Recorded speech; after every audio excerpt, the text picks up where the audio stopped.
What's happening? What's happening? What's happening? It's reality football. I'm Keith.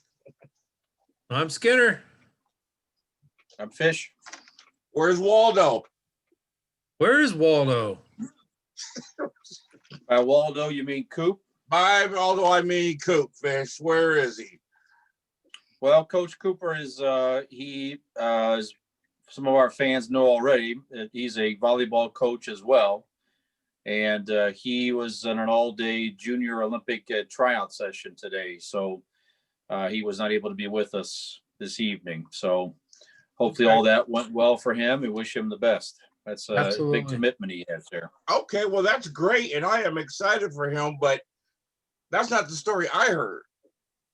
I heard he was trying on dresses with his sister at Macy's. That's what I was told. So I didn't know. He got the bug after the brewery. Missing Falls, yeah. That's why it happened. After the wacky wager, you mean? Yeah, bell goes off. Well, he did comment that he did have to wear a dress because that bet was the Cowboys against the Browns. So he bet for Dallas. And another friend, Ben, they had a wacky wager that if the Browns beat Dallas, he had to wear a dress. And he commented, well, if I had to wear a dress, at least it could have been a nicer dress, right? So he had to wear like a frumpy brown with the brownie elf here on the dress and stuff like that. So yeah, maybe he is trying on dresses. Maybe that rumor is true. At least he has style, He recognized it was a frumpy dress, Right. Yes, absolutely. I guess he could be Cam Newton, right? Well, we are back here, the three of us holding down the fort. You could be Cam Newton, holding down the fort. Again, we are doing the Zoom thing, and there's a reason behind all that. You want to talk about that a little bit, Skinner? Tell people why we are not in the studio. We are not in studio once again this week due to COVID-19 issues. Good friend of show and studio owner, I guess you can call him, Chris Stavas Dominic. Too much close to home with him with the COVID scare, and more importantly, with the four of us.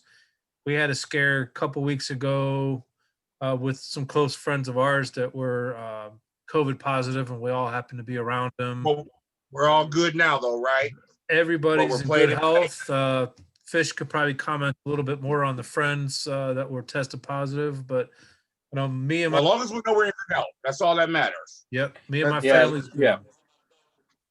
Okay. Yeah, the friends that are positive, Jim and Tina, they're fine. I talked with them, so they're doing well.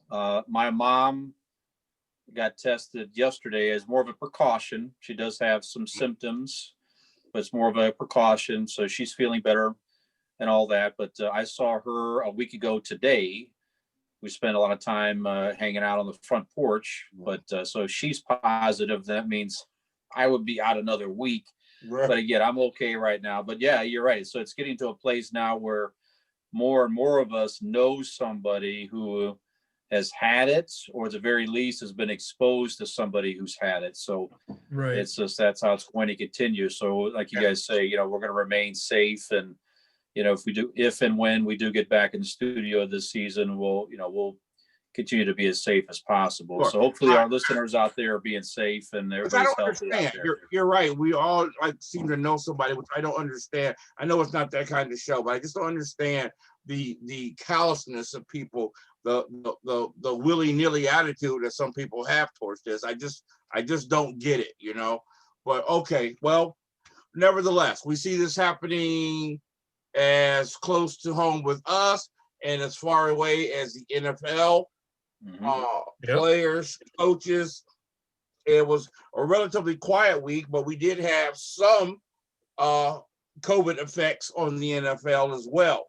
And we're going to talk about a little bit of that later, how it would affect kind of close to home with me as far as my team is concerned.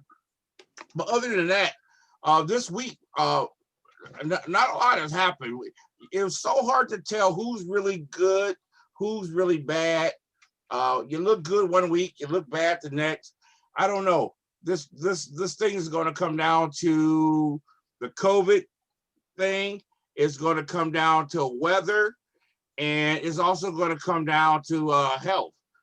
This football season will go down as the weirdest season ever. Oh, yeah. And we want to talk about weird. Let's go about you talking about what from week to week. Let's talk about what happened with Tom Brady last week in New Orleans against New Orleans. That was absolute worst game I've ever seen Tom Brady play. Without question. For his career. Well, you know what I think? Two things. Sometimes it's a perfect storm, like two things mix up just right. And I think two problems happen. Number one, it was Antonio Brown's debut. You got too many things going on. You know, you got to zero in on one. Everybody can't be a number one target. Somebody's got to take a back seat, and somebody's got to take a back seat to that. You got to focus on a running game and one receiver. And I think they had to find who their identity was and just say, hey, we're going to run the ball and throw to the tight ends, which is what they did today, which made them so much more effective. And instead of trying to say, oh, but throw to all these receivers and they're all going to make big plays. The second problem is, and I think this is the scariest team in the NFL right now, we haven't talked about this, is the New Orleans Saints. And they have been like a regular football team all year long. Nobody's cared about them, but they have gotten healthy. And they're starting to look like the old Saints. Very scary. Right. Yep. Yeah, I was going to say, let's not forget about Sean Payton's coaching last week. I mean, he coached the game. They were throwing all kinds of stunts at Brady, and he just didn't know what to do. So, yeah. You know, and into contrast, you had Tom Brady today that lit up the field. I mean, they just absolutely had a fantastic game today, and we'll talk more about that in our game segment. But talking about just how the ups and downs and the highs and lows with the NFL season this year with COVID, Tom Brady over the last 2 weeks, that's just a perfect example of what this season has looked like so far. I tell you what, I don't know, man. Every time I wake up and I'm scared to turn the news on or Sports Center because I don't know what to expect. And of course, I turned it on a few days ago, and boom, there it was, my worst fear, Big Ben on the virus list. So, yeah, tell us a little bit about that. Okay, well, you know, he got put on the virus list early last week, and you know, not much was mentioned about it, but they watched him very closely. He wasn't allowed to practice at all throughout the week. He got taken off the list yesterday, and he was allowed to do a walkthrough. And of course, he played today, and he played outstanding. So I was afraid of that because the Steelers had played the Titans a few weeks back. And remember the Titans' whole facility had gotten closed down because of COVID. And I was like, oh my God. Yeah, so I'm sitting there thinking to myself, this is going to have to rear some effects here. I'm shocked that Ben is the only person that this has happened with, but I'll take it. You know, they had the same problem in Cleveland with Baker Mayfield. He was not tested positive, but he was around a staff member who was tested positive. So he had to go through the 5 or 7 day protocol this past week, coming off of a bye week. So they had a week off or a few days off to begin with. And then he was shut down for a period of 5 weeks because of the COVID contact. So, right. Well, since we're talking about Cleveland, Skinner, welcome back, Nick Chubb. Welcome back in a big way, wasn't it? Yeah, you know, people forget before Nick Chubb went down, Cleveland was the number one running team in the NFL. Right. And that's when they were winning games. And this guy came back today, and he came back with a vengeance. He sure did. Back on the yeah, he had 19 carries for 126 yards today. This guy is the difference maker, and I'm telling you what, come playoff time, that's what you want right there, man. That's what you want. Well, yeah, the weather in Cleveland today, Northeast Ohio, is, we can still hear the wind where we're at our homes right now. So it's just a very, very windy day. And the team today that you figured had a good rushing attack was probably going to win that game. And you mentioned already, Chubb's Kareem Hunt as well had 19 carries for 104 yards. So Amazing. you have 200-yard rushers in the same game. You're gonna be hard to beat. Right. Yeah, So- I'm telling you right now, being a Steelers fan right now, I might trade a kidney for both of those guys. You got Well, Pittsburgh and your Cleveland's kidney would be got on a the reject showdown. list. Sorry, I didn't mean to cut you off, Fish. But yeah, the That's all right. Steelers Browns have a showdown here at the end of end of December. That's gonna be a different game with Chubb in the lineup. You know that, right? I guarantee it. I guarantee it. I guarantee it. So I'm going to tell you right now, what wins the AFC North? The team that wins third down. Yeah. You know what? I'm going to say the entire AFC. The team that wins on third down. Yeah. And if you can win on third down, you will win the AFC, because it's all about this. And I'm going to tie this also to my Steelers rant I got later. But moving the chains on third down is the biggest thing you can do. When you do that, you do two things, two awesome things. I don't care how great the opponent's offense is, they can't do nothing on the bench. The other thing moving the chains does is it lets your defense sit on the bench and rest. So not only are you rested by the fourth quarter, but you're also rested by the end of the season. But the defense has got to keep running out because of 3 and out. You're exhausted by the end of the game, and by the playoffs, you're exhausted as well. So moving those chains is so important, man. And Cleveland, they hang in there and get a wild card. They got something special. Yeah. That's coming from a Steeler fan. That's a pretty high praise, to be truthful. I calls them like I sees them. I got you. So what else is going on in the NFL this week? Well, now we talked about in general, guys, that more of a general news and sad thing that a lot of Jeopardy fans out there. We lost Alex Trebek this past week here, after a brave fight with pancreatic cancer. If you're even a casual game show fan, you know who he was and all that. So we thought we might, throughout the episode here, just kind of work in a couple Jeopardy style, questions and tribute to him. So Keith, you had a good one you talked about to your next lead in here. You had a Jeopardy answer for us, if you can indulge us. Sure. The answer is a vacuum cleaner and the NFC East. And go ahead. No, you Skinner, go ahead. You got the question, Skinner? I think the question is which sucks worse or better in this case? Wrong. What do you got, Fish? Well, my answer would be, what is something that sucks? And the answer is two things that suck but are still good. Well, how is the NFC East good? Because somebody's going to win it and still suck. Yeah. Okay. See my thinking? Yeah. That was your third. I think that we talked about that off camera. Is it the Giants today? I guess it's an upset. Beats Philadelphia at home. So now New York is 3-7 and Philadelphia is 3-5-1. So New York, is there any way that the Giants could possibly? That was your question, Rick. The Giants. I thought about that. I thought this would be the craziest thing. Now I picked Philly to win this game, but now I'm looking at this and I think it would be the most insane, crazy thing ever that could happen. But it is very likely that it could happen, that the Giants could walk out of the NFC East. You're talking about Daniel Jones, first full year starting, if I'm not mistaken.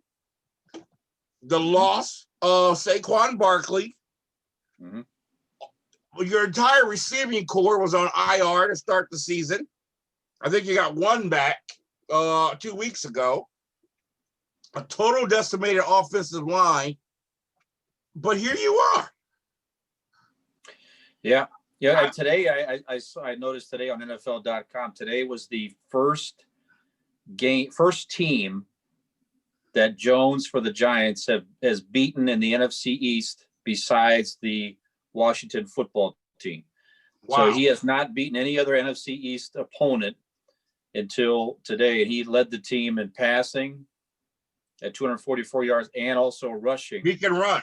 That at kid can 64 run. yards today. So That kid can run. He's got some wheels on him, man. yeah, when he stays upright, I guess he had Yeah. that one. Yeah. There's that. The touchdown run. That was actually pretty. That was one of the funniest things I saw this That season. is an But anyhow, epic. That is an epic fail. I was sitting here going, "Go white boy, go!" And the carpet muncher came up and grabbed him, and I went, "Oh." So but yeah, so the first place teams, the NFC East, have 3 wins right now. So yeah, it's still anybody's division at the moment. yeah, Excellent. you got 2 teams behind them that've got 2 wins. Washington, Dallas.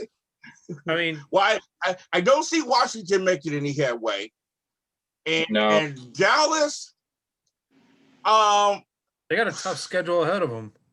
they got a tough schedule. Dallas, of course, everybody's talking about how Dallas looked last week against Pittsburgh, and we can talk about that for a minute if you want, because I think that was just fool's gold.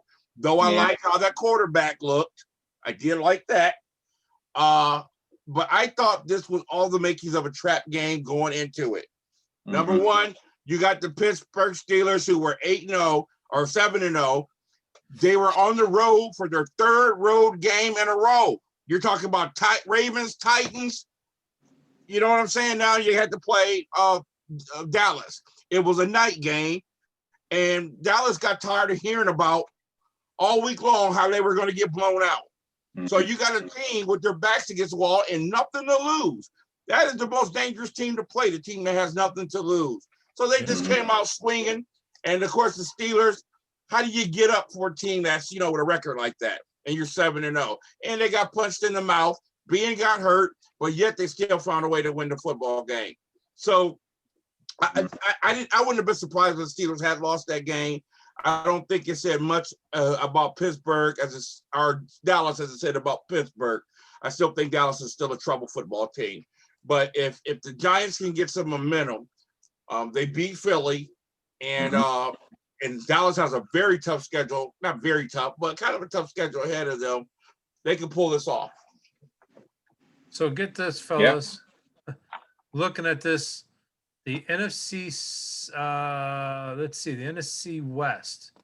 3 teams are 6-3, with the San Francisco in 4th place at 4-6. Let's look at that NFC East.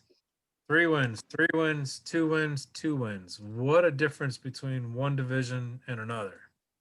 Yeah, NFC North that got a 7-2 winner, and then you got, of course, New Orleans and Tampa Bay there in the South. But just look at the NFC West versus the NFC East.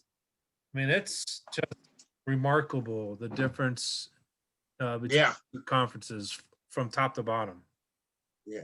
Hey, and I don't want to go backwards, but I'd be remiss if we didn't mention that I don't care how good Tampa Bay plays the rest of the season, the best they're going to be able to get is a wild card this year. Well, any tiebreakers with New Orleans is out the. Just needed to note that. So what else crazy? You see anything else crazy today, guys? Crazy today? Yeah. Well, we were maybe in Arizona or something. Yeah, as we were trying to get ready for the show tonight, we were all kind of watching there in the background as we were prepping for the show. Buffalo with 24 seconds left in the game took the lead with the touchdown with a remarkable catch. And they were thumping their chest more than all the brothers in the Tarzan movie. I mean, they were.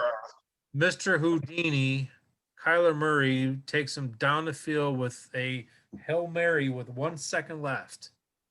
And of course, it had to be Hopkins as the receiver of choice in that one. What do you think, Fitz?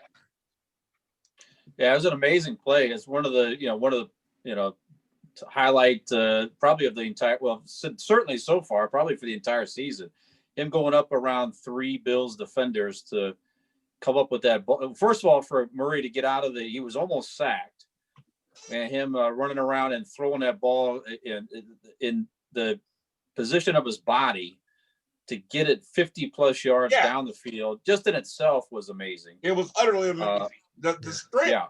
for a little guy too, to have that kind of arm strength and body control, utterly amazing. And what a hit to the Buffalo Bills too, man. I mean, they were 7-3 or 7-2. 7-2 going into today. Yeah, and they had a great opportunity there. And man, well, that hurts, and it hurts the. I mean, they're still certainly in first place of the division, but But we'll you talk make a more great about point, Fish, in a tough AFC. yeah, That's absolutely. devastating. Yeah, Very that devastating. that loss is going well. As I'm watching highlights here while we're on the show, here comes Mr. Chubb going out of the 1 yard line there at the end of the game.